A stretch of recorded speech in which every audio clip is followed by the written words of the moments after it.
నమస్తే మేడం, మీ పేరండి? నా పేరు కాటిగడ్డ ప్రసన్న, తెలంగాణ తెలుగుదేశం ఉపాధ్యక్షురాలిని, మాజీ శాసనసభ్యురాలిని. సో ఈరోజు మీ నాయకుడు పుట్టినరోజు కదా, 75వ పుట్టినరోజు. నారా చంద్రబాబు నాయుడు గారికి మీరు ఏం చెప్పాలనుకో? ఆయన కేవలం నాకు నాయకుడే కాదు నాన్న, నాకు ఒక ఆరాధ్య దైవం కూడా. నేను రాజకీయాల్లో రామారావు గారితో ప్రవేశించడానికి కూడా కారణం చంద్రబాబు నాయుడు గారే.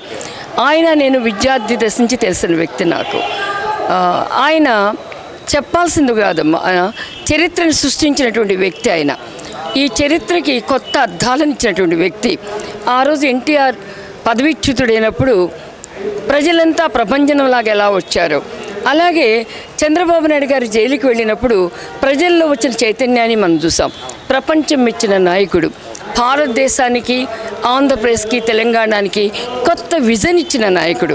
స్వర్ణాంధ్రప్రదేశ్, ప్రజల వద్దకు పాలన, జన్మభూమి, ఇవన్నీ కూడా కాదు. ఒక రకంగా చెప్పండి, ఒక ఐటీ సెక్టార్ని, ఒక అగ్రికల్చర్ సెక్టార్ని, ఒక నీలి రెవల్యూషన్ని ఇన్ని తీసుకొచ్చి ఆర్థిక అభివృద్ధికి, నేను కూడా ఒక ఆర్థిక శాస్త్రంలో నిష్ణాతురాల్ని. నేను ఒకే సబ్జెక్టు మీద రీసెర్చ్ చేశాం కాబట్టి ఆయన ఆర్థిక శాస్త్రంగా తీసుకున్న ఆర్థికపరమైన నిర్ణయాలు భారతదేశానికి మన్మోహన్ సింగ్ తర్వాత, పివి తర్వాత వన్నీ తెచ్చినటువంటి నిర్ణయాలు. ఈ దేశంలో పేదరికాన్ని ఎలా నిర్మూలించాలి, అందుకే ఇప్పుడు వస్తున్న P4 కానివ్వండి, 2047 కానివ్వండి, మనకి ప్రపంచానికి ఆదర్శం కాబోతున్నాయి. నెక్స్ట్ జనరేషన్లో ఒక మైకెవెల్లిని, ఒక కౌటిల్యుని ఎలా చెప్పుకున్నామో, చంద్రబాబు నాయుడు గారిని కూడా ఒక గొప్ప రాజనీతిజ్ఞుడిగా, ఒక స్టేట్స్మెన్గా, ఒక ఫిలాసఫర్గా, ఒక ఎకనామిక్ ఫిలాసఫర్గా, ఒక రిఫార్మర్గా చెప్పుకునే రోజు వచ్చింది. అదే కాదు, ఒక నిగర్వి, నిరాడంబరు. ఎప్పుడు మీకు తెలిసి ఇక్కడ క్యాంటీన్ నిత్యం కార్యకర్తలకి అన్నం పెడుతూ, వాళ్ళ పొట్ట చూస్తూ, వాళ్ళ బాగోగులు చూస్తూ వాళ్ళ కోసం శ్రమించిన వ్యక్తి. ఇక్కడ ఎవరికి లేని ఒకటి నాకుంది. ఆ రోజు ఎన్టీఆర్తో రంగప్రవేశం చేశా, చంద్రబాబు నాయుడు గారితో కాలు గడిపాను, అలాగే లోకేష్ గారి నాయకత్వంలో పనిచేస్తూ ఉన్నాను. కాబట్టి అందరికన్నా కూడా అదే కాదు, చంద్రబాబు నాయుడు గారు పెట్టిన రాజకీయ పాఠశాలలో మొదటి ఉపన్యాసకురాలు కూడా నేనే. సో ప్రజెంట్ పరిపాలన ఎలా ఉందండి బాబు గారి పరిపాలన? బాబు గారు పరిపాలనకే కదా పేరున్న వ్యక్తి. As a cable administrator, is a visionary leader, is a reformer. కాబట్టి పరిపాలన అన్న పదానికి కొత్తగా అర్థం ఇంకా వేరే ఉండదనుకుంటాను. అమరావతి నిర్మాణం శరవేగంతో పోతుంది. పోలవరం నిర్మాణం కూడా ముందుకు అడుగులు వేస్తూ పరవళ్ళు దొక్కుతూ వస్తున్నాయి. నదుల అనుసంధానం దగ్గర నుంచి కూడా కుప్పకూలిన ఆర్థిక వ్యవస్థని, ఒక శవాల దిబ్బగా మారినటువంటి వాతావరణాన్ని మరలా ముందుకు తీసుకురావడంలో ఎన్నో కష్టాలు, ఎన్నో నష్టాలు, ఎన్నో ముళ్ళు అన్నిటినీ అధిగమిస్తూ పోతున్నారు. అధిగమిస్తూ అలుపెరగని పోరాటం చేస్తూ మధ్యలో ప్రకృతి వైపరీత్యాలు వీటన్నిటినీ కూడా ఎదురీదుతూ ముందుకు వెళ్తున్నటువంటి మహోన్నతమైన దీశాలి ఆయన చంద్రబాబు నాయుడు గారు. మేడం, చాలామందికి మధ్యతరగతి వ్యక్తులకి, వ్యాపారం చేసుకునే వాళ్ళకి మధ్యాహ్నం కేవలం 5 రూపాయలకే భోజనం పెట్టి అన్న క్యాంటీన్ ద్వారా అందిస్తున్నారు కదా, దానికి మీరేమంటారు? అన్నా క్యాంటీన్ అంటే ఇప్పుడు చెప్పాక కార్యకర్తలకి ఇక్కడ కనీసం 43 ఏళ్ల నుంచి నేను చూస్తున్న భోజనం పెట్టడం. ఆయన ఎక్కడుంటే అక్కడ భోజనం పెడుతూనే ఉంటారు. నిజంగా చెప్పాలంటే ఒక్క పిడికెడు అన్నం కోసం కూడా తప్పిస్తున్న వ్యవస్థను మనం చూస్తున్నాం. ధనవంతుడు మరింత ధనవంతుడు అవుతున్నాడు, పేదవాడు మరింత పేదవాడు అవుతున్నాడు. ఈ మధ్యలో అన్నం అలమటిస్తున్న వాళ్ళకి అన్నా క్యాంటీన్ ద్వారా రూపకల్పన చేసిన పథకం ఆ రోజున ఎన్టీఆర్ది, ఇప్పుడు చంద్రబాబు నాయుడు గారిది. మీ నాయకుడు 75వ పుట్టినరోజు జరుపుకుంటున్నారు, దానికి మీకు ఎలా అనిపిస్తుంది? నారా చంద్రబాబు నాయుడు 70 సంవత్సరాల జన్మదిన శుభాకాంక్షలు తెలియజేస్తూ, మరి ఈనాడు మాలాంటి నాయకులకు అందరికీ కూడా స్ఫూర్తి గల నాయకుడు చంద్రబాబు నాయుడు గారు. మరి ఆనాడు ఎన్టీ రామారావు ఏదైతే ఉద్దేశంతో కూడు గూడు నీడ పేదవాడికి న్యాయం జరగని ఉద్దేశంతో పెట్టిన తెలుగుదేశం పార్టీ, మరి ఆనాడు ఎన్టీ రామారావు చేసిన పథకాలన్నీ కూడా అమలు చేస్తూ చంద్రబాబు నాయుడు ఒక విజన్ ఉన్న నాయకుడు. ఆనాడు 2020 విజన్తో పాటు ఈరోజు ఇప్పుడు 2047 విజన్తో ఉన్నటువంటి నాయకుడు. యువకులకే కానివ్వండి, మహిళలకే కానివ్వండి, అన్ని విధాల అన్ని రంగాల్లో కూడా సహాయపడి మరి అనేక పథకాలు తీసుకొచ్చినటువంటి నాయకుడు చంద్రబాబు నాయుడు. ఈనాడు ఐటీ రంగమే కానివ్వండి, మరి హైదరాబాద్ అభివృద్ధి చెందిందంటే ఈరోజు తెలంగాణ ప్రభుత్వం మరి ఖర్చులే కానీ ఇప్పుడు ప్రభుత్వం నడుస్తున్న కేవలం ఆనాడు చేసిన అభివృద్ధి, హైదరాబాద్ యొక్క అభివృద్ధి వచ్చిన నిధులతోటే ఈరోజు తెలంగాణలో కాంగ్రెస్ పార్టీ ప్రభుత్వం నడిపిస్తుందనే విషయం అందరూ తెలుసుకోవాల్సిన అవసరం ఉంది. కాబట్టి చంద్రబాబు నాయుడు అందరికీ దిశ చూపించే నాయకుడు కాబట్టి ఒక సంకల్పంతో ముందుకు పోయే నాయకుడు చంద్రబాబు నాయుడు గారు. యువకులకే కానీ మహిళలకే కానీ ఆదర్శవంతమైన నాయకుడు. మరి రాబోయే రోజులలో మరి మంచి మంచి పథకాలు తీసుకొచ్చి ఈనాడు ఎంతో క్లిష్ట పరిస్థితుల్లో ఆంధ్రప్రదేశ్ను 2014 సంవత్సరంలో జీతాలు లేనటువంటి పరిస్థితుల్లో కూడా మరి సంపద సృష్టించగల శక్తి గల నాయకుడు చంద్రబాబు నాయుడు కాబట్టి ఆనాడు జీతాల కొరకు డబ్బు లేనటువంటి రాష్ట్రాన్ని అన్ని విధాల రంగాలు అభివృద్ధి చేసి ఇక్కడ పోలవరాన్ని కానీ 72% పూర్తి చేయడము, అక్కడ మరి అదేంది మన సిటీ పోలవరం మన ఇదేంది మన అమరావతి అభివృద్ధి కొరకే కానీ సారు చాలా సంకల్పంతో పనిచేసింది కాబట్టి అక్కడ ఉన్నటువంటి నాయకులే కానీ అందరూ కూడా ఎంతో గర్వించదగ్గటువంటి కార్యక్రమాలు చేసిన చంద్రబాబు నాయుడుకి ఈరోజు మరి ఆయనతో చాలా ఆరోగ్యంగా ఉండి అన్ని రంగాల్లో అన్ని విధాలు కూడా మంచిగా ఉన్నప్పుడే కానీ ప్రజల సేవ చేసే శక్తి ఉంటుంది కాబట్టి ఆ దేవుని వేడుకుంటున్నాము. చంద్రబాబు నాయుడుకి ఆరోగ్యాలు ఇచ్చి మరి 100 సంవత్సరాల వయస్సు మించినప్పటికీ కూడా మానసికంగా మంచిగా ఉండి శారీరకంగా మంచిగా ఉండి ప్రజల కొరకు సేవ చేస్తారన్న అంకిత భావంతో చేస్తారనే నమ్మకం మాకు ఉంది కాబట్టి మేమంతా ఆయన సమక్షంలో నాయకులుగా సేవ చేయడానికి అందరం సిద్ధం ఉన్నాము. చంద్రబాబు నాయుడు ఒక వీధి నాయకుడు కాబట్టి అతన్ని అడుగుజాడలో నడుస్తాం కాబట్టి జై చంద్రబాబు నాయుడు, జై ఎన్టీఆర్, తెలుగుదేశం జిందాబాద్. మేడం నమస్తే అండి. నమస్తే. ఈరోజు మన ప్రియతమ నాయకులైన శ్రీ నారా చంద్రబాబు నాయుడు గారి 75వ జన్మదినం కదా, సో మీకు ఎలా అనిపిస్తుంది? ఈరోజు వచ్చి మాకందరికీ పండగ వాతావరణం. ఈరోజు చాలా సంతోషకరమైన విషయం. ఆయన పుట్టినరోజు అనేది ఆయన కారణ జన్మడు. ఇంకా ఆయన లాంటి వ్యక్తి అనేది ఎవరు ఒకళ్ళు అలా పుడుతుంటారు అప్పుడప్పుడు. అలాంటి వ్యక్తి కారణ జన్ముడు నారా చంద్రబాబు నాయుడు గారు. అలాంటి వ్యక్తి దగ్గర మేమందరం టీడీపీ కేడర్ మేమందరం ఉండటం పనిచేయటం అనేది మాకందరికీ అదృష్టంగా భావిస్తూ ఆయనకి ఆయుర ఆరోగ్యాలు అష్టైశ్వర్యాలతో సహా ఆయనకి 100 ఏళ్ళు చల్లగా ఉండాలి, ఇంకో 20 ఏళ్ళు ఆయన సీఎంగా కూడా ఉండాలనేది మా అందరి ఆకాంక్ష. అది తప్పకుండా నెరవేరుతుంది. నారా చంద్రబాబు నాయుడు గారు ఆయన అంటే వయసు అంకెలైతే పెరగచ్చేమో కానీ ఆయనకున్న స్టామినా కానివ్వండి, ఆయనకు ఉన్న ఆలోచన విధానం కానివ్వండి, ఆయనకున్న దూరదృష్టి కానివ్వండి, ఈరోజు 20 ఇయర్స్ పిల్లలు ఎలా అయితే ఆలోచిస్తారో అలాంటి ఆలోచన, అంత స్పీడ్గా ఆలోచన. అంటే నెక్స్ట్ మనము విజన్ 47 అన్నప్పుడు ఆ 47కి ఆయన ఏ విధంగా ఆలోచించారు, అంత ముందు చూపు ఎలా ఉంది. మనము 2020 అన్నప్పుడు అందరూ నవ్వారు. సో ఆ 2020ని దాటి ఈరోజు ఇంత అభివృద్ధిలో ఉంది అని అంటే అదంతా ఆయన ముందే పక్కా ప్రణాళిక, ఆయన విజన్ అనేది ఎంత ముందు చూపు ఉన్నది అనేది. సో అది అలాంటి నాయకుడు ఇంకా ఆరోగ్యాలతో సంతోషంగా ఉంటూ ఆయన సంతోషంగా ఉంటూ అందరినీ రాష్ట్ర ప్రజలు అందరూ కూడా సంతోషంగా ఉండాలని ఆయన భావిస్తారు కాబట్టి ఆయన బాగుంటే అందరం బాగుంటాము. ఆయన బాగుండాలనేదే మా అందరి ఆకాంక్ష. మేడం, ఆయన 75 ఏళ్ళ జీవితంలో 4 దశాబ్దాలుగా రాజకీయాల్లో ఉంటూ ఎన్నో సేవలు అందించారు కదా, దానికి మీరు ఏమంటారు? ఆయన అంటే నేను అదే చెప్తున్నాను కదా, ఆయన 14 సంవత్సరాలు కాదు 15 సంవత్సరాలు, ఇప్పుడు ఒక 1 ఇయర్ అయిపోతుంది. 15 సంవత్సరాలు సీఎం గాను, 16 సంవత్సరాలు అపోజిషన్ లీడర్ గాను, 47 సంవత్సరాలు రాజకీయ అనుభవం, ఆయన మినిస్టర్గా చేయటం, విద్యార్థి దశ నుంచి నాయకుడిగా ఉండటం, అంటే యూనివర్సిటీలో కూడా ఆయన నాయకత్వం లక్షణాలు ఆయన అప్పట్లోనే ఉండటం అనేది అది బై బర్త్ నుంచి ఆయనకి రావటం కానివ్వండి, ఆ తల్లిదండ్రులు ఏ జన్మలో పుణ్యం చేసుకున్నారో అలాంటి కొడుకును పొందటం కానివ్వండి, ఈ రోజున ఆయన మూలాన ఎంతో కొన్ని కోట్ల మంది ఆయన మూలాన ఉపాధి పొందటమే కానివ్వండి, ఆయన మూలాన మంచి జరిగి ప్రజలందరిలోని ఎక్కడో ఒక చోట ఆయన మూలాన నాకు మంచి జరిగిందని చెప్పుకునే వాళ్ళు ప్రతి ఒక్కళ్ళు కనపడతారు. సో అలాంటి వ్యక్తి నారా చంద్రబాబు నాయుడు గారు. Okay madam. సో మరి గత ప్రభుత్వ హయాంలో చూసుకున్నట్లయితే మనం 20 ఏళ్ళు వెనక్కి వెళ్ళిపోయాం అభివృద్ధి పరంగా. సో మరి నారా చంద్రబాబు నాయుడు గారు వచ్చిన జస్ట్ 10 నెలల్లోనే మన రాష్ట్రం గ్రోత్ రేట్ నేషనల్లోనే సెకండ్ ప్లేస్లో ఉంది. దానికి మీరేమంటారు? అదే కదా నారా చంద్రబాబు నాయుడు గారు. మీరు ఎక్కడో వెనకుంటే మీరు ఆశ్చర్యపోవాల్సింది. అమ్మో నారా చంద్రబాబు నాయుడు గారు సీఎంగా ఉండి ఎక్కడో వెనకబడిపోయామే అని అనుకోవటానికి.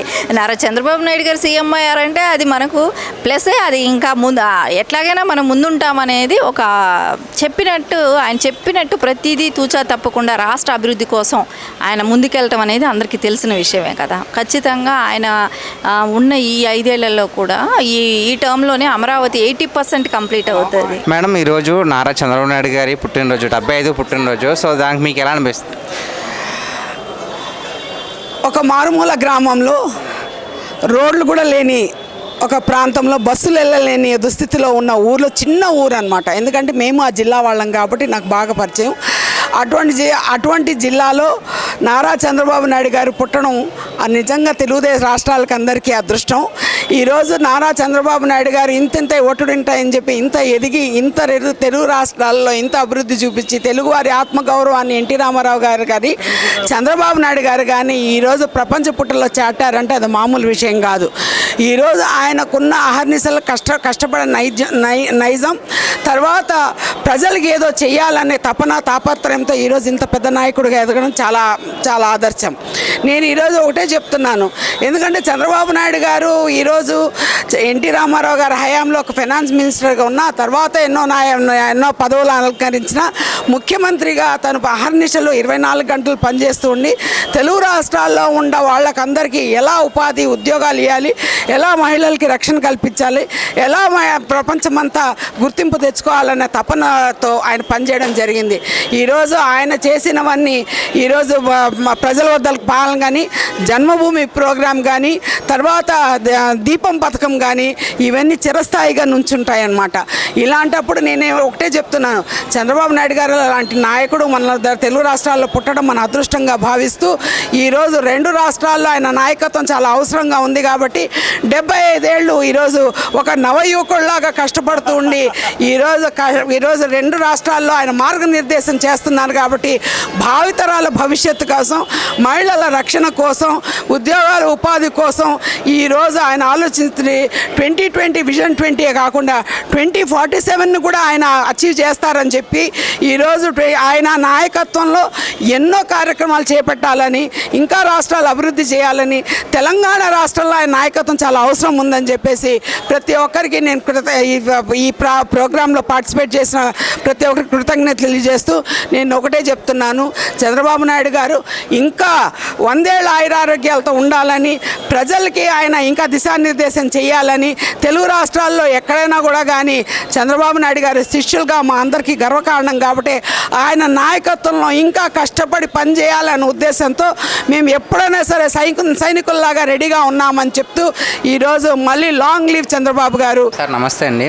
ఈరోజు మన ప్రీతమ నాయకుడు గౌరవ ముఖ్యమంత్రి వర్యులైన శ్రీ నారా చంద్రబాబు నాయుడు గారి పుట్టినరోజు కదా, మీకు ఆనందిస్తుంది. ఆయన యొక్క జీవితంలో సగానికి సగం జీవితము ప్రజాసేవకి అంకితం చేశాడు. కాబట్టి నేను చెప్పేది ఏంటంటే ఇలాంటి నాయకుడు మరలా రాబోడు అనేది నేటి ప్రజలు ఇచ్చినటువంటి 2024 ఎలక్షన్లు ఇచ్చినటువంటి తీర్పు దీనికి సంకేతం. మరి నిజంగా ఇలాంటి విశ్రాంత శ్రామికుడు కానీ, అటు కుటుంబ పరంగా కానీ, ఇటు ప్రజాసేవలో కానీ, అటు అవిభక్త ఆంధ్రప్రదేశ్లోను ఇప్పుడున్నటువంటి నవ్యాంధ్రప్రదేశ్లోను నవనిర్మాణ నగరాలుగా పోలవరం అయినా ఆయనతోనే సాధ్యం, అమరావతి అయినా ఆయనతోనే సాధ్యమని మరొక్కసారి నిరూపించబోతున్న చంద్రబాబు నాయుడు గారికి 75వ జన్మదిన శుభాకాంక్షలు తెలియజేసుకున్నాం. గత 5 ఏళ్ల ప్రభుత్వంలో ప్రజలు బాగా విసిగిపోయారండి. ఆ ఒక్క దెబ్బతో 20 ఏళ్ళు వెనక్కి అభివృద్ధికి వెళ్ళిపోయారు. నారా చంద్రబాబు నాయుడు గారు వచ్చిన కూటమి ప్రభుత్వం వచ్చిన 10 నెలల్లోనే మన రాష్ట్రం గ్రోత్ రేట్లో 2nd ప్లేస్లో ఉంది. దానికి మీరేమంటారు? ఖచ్చితంగా అండి. ఆంధ్రప్రదేశ్ జిఎస్డిపి జగన్మోహన్ రెడ్డి గారు దిగిపోయే టయానికి 6.8% ఉంది. మరి నేడు 10 నెలల కాలానికి కానీ జిఎస్డిపి 2.02% పెరిగి 8.21%గా తెచ్చినటువంటి ఘనత నారా చంద్రబాబు నాయుడు గారి. మరి గత 5 ఏళ్ల తాలూకు ఆర్థిక విధ్వంసం ఏ విధంగా ఉంది అనేది రాష్ట్ర ప్రజలందరికీ తెలుసు. అతి ముఖ్యంగా మన రాష్ట్రం కంటే పక్క రాష్ట్రాలు ఉన్న వాళ్ళకి బాగా తెలుసు అనేది అయితే నేను చెప్తా ఉన్నాను. ఫైనల్గా చంద్రబాబు నాయుడు గారికి మీరు ఏం చెప్పాలనుకుంటున్నారు? సార్ నేను చెప్పేది ఒకటే, మీరు అన్ని విధాలుగా ఆంధ్రప్రదేశ్ను అభివృద్ధి చేస్తూ ఉన్నారు. తెలుగుదేశం పార్టీ కార్యకర్తలను కూడా ఒక కంట చూడాలని మీకు 2 కళ్ళు ఒక కండు అంటే మామూలుగా 2 కళ్ళు ఉంటాయి. ఒకటి ఆంధ్రప్రదేశ్ అయితే 2 తెలుగుదేశం పార్టీ కార్యకర్తలను వాళ్ళ యొక్క కష్టాలను గుర్తించాలని కోరుకుంటూ వారి యోగక్షేమాలకు కూడా వారికి ఏ విధంగా సహాయపడితే మనకు ఉపయోగపడుతుందని కూడా ఆలోచన చేయాలని చెప్పేసి నేను కోరుకుంటున్నాను. సార్ నమస్తే అండి. ఈరోజు మన ముఖ్యమంత్రి గారు శ్రీ నారా చంద్రబాబు నాయుడు గారి బర్త్డే కదా, మీకు ఎలా అనిపిస్తుంది? మన ప్రీతమ ముఖ్యమంత్రి చంద్రబాబు నాయుడు గారి 75వ జన్మదిన శుభాకాంక్షలు జరుపుకుంటున్నది ఎంతో గర్వకారణం. ఆయన తెలంగాణ కానీ ఆంధ్రప్రదేశ్ 2 రాష్ట్రాలను ముందు తీసినట్లో ఆయనంత పాత్ర ఎవరిది లేదు. ఆయన ఇక్కడ తెలంగాణలో పరిపాలించినప్పుడు ప్రపంచ పటంలో జీడిపి ఉన్నదంటే తలసరి ఆదాయం ఆయన వల్లే. ఈరోజు హైదరాబాద్ ప్రపంచ పటంలో ఉన్నదంటే చంద్రబాబు ఘనతే. ఆ రోజు బిల్ గేట్స్తో మాట్లాడి ఎన్నో ఐటీ కంపెనీలను ఇక్కడ తీసుకొచ్చి ఐటీ హబ్గా మార్చి టీసీఎస్, అమెజాన్, ఫ్లిప్కార్ట్, గూగుల్ వంటి ఎన్నో కంపెనీలను తీసుకొచ్చిన ఘనత చంద్రబాబు నాయుడుది. అట్లనే ఎన్నో ఐఐటి, ఎన్ఐటి కాలేజీలను, ఐఎస్బి లాంటి కాలేజీలను ఇక్కడ నెలకొల్పిందంటే చంద్రబాబు నాయుడే. అందుకు ఆయనకు మనం ఎంతో రుణపడి ఉన్నాం చంద్రబాబు నాయుడు గారికి. ఆయన లాంటి మళ్ళీ ఎన్డీఏ పక్షాన ఇక్కడ కూడా మళ్ళీ తెలంగాణలో, ఆంధ్రప్రదేశ్లో పరిపాలనలో రెండు విధాలుగా రావాలని, ఇక్కడ కూడా తెలంగాణలో కూడా చంద్రబాబు నాయుడు ఎట్లయినా ముందడుగు వేస్తే ఇక్కడ కూడా అధికారం అనేది రావచ్చని మేము అనుకుంటున్నాం. ఆయన ఈరోజు మన ముఖ్యమంత్రి గారైన శ్రీ నారా చంద్రబాబు నాయుడు గారి బర్త్డే కదా, సో మీకు ఎలా అనిపిస్తుంది? సో చంద్రబాబు నాయుడు గారు 70వ పుట్టినరోజు జరుపుకోవడం మాకు చాలా హ్యాపీగా ఉంది. సో చంద్రబాబు నాయుడు గారు ఒక global leader, not a local leader, global leader. So Chandrababu Naidu ప్రతి ఒక్కరికి ఒక ఇన్స్పిరేషన్ లీడర్. మన దేశం మొత్తం మీద ఎంత గొప్ప నాయకుడు ఎక్కడా రారు.